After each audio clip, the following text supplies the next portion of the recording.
Chapter 26, Maniac Magee. It was impossible to listen to such stories empty-handed. As soon as Grayson started one, Maniac would reach into one of the equipment bags and pull out a ball or a bat or a catcher's mitt, sniffing the scuffed horse-hide aroma of the ball, rippling the fingertips over the red stitching.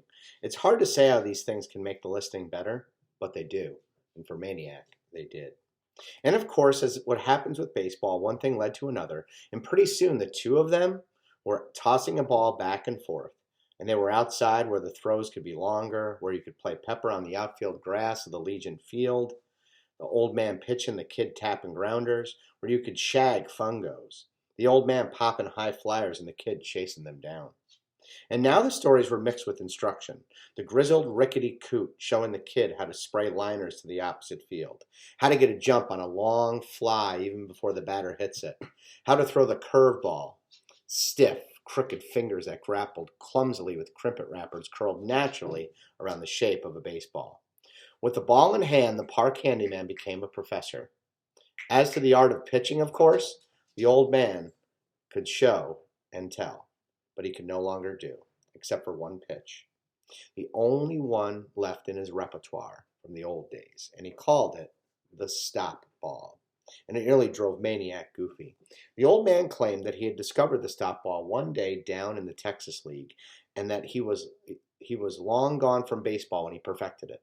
Unlike most pitches, the stop ball involved no element of surprise. On the contrary, the old man would always announce it. "Okay," calling from the mound. "Here she comes. Now keep your eye on her, because she's going to float on up there, and just about the time she's over the plate, she's going to stop."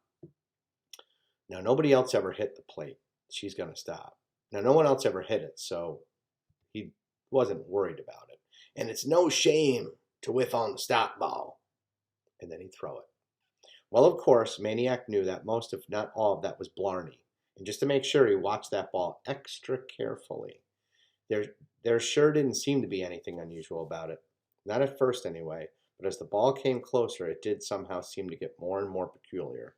And by the time it reached the plate, it might just as well have stopped, because Maniac never knew if he was swinging at the old man's pitch or at his speech. Whatever, in weeks of trying, he could never hit it out of the infield. It was October, and the trees were rimming the outfield were flaunting their colors. The kid and the geezer baseballed their lunchtimes away, and the after-dinner times and weekends. And every night as the old man left for his room at the Y, he would grouse, "You ought to go to school." And one night the kid said back, "I do." And that's how the old man found out what the kid was doing with his mornings. He had noticed the books before, rows and piles of them that kept growing and growing. But there being books, he didn't think much of it. Now the kid tells him, "You know the money you give me?"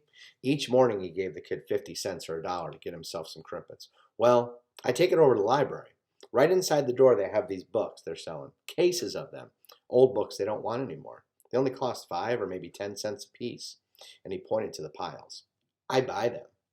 He showed them to the old man. Ancient, back-broken math books, flaking travel books, warped spellers, mangled mysteries, biographies, music books, astronomy books, cookbooks. "What's the matter?" said the old man. "Can't you make up your mind what kind you want?" The kid laughed. "I want them all." And he threw his hands out. "I'm learning everything."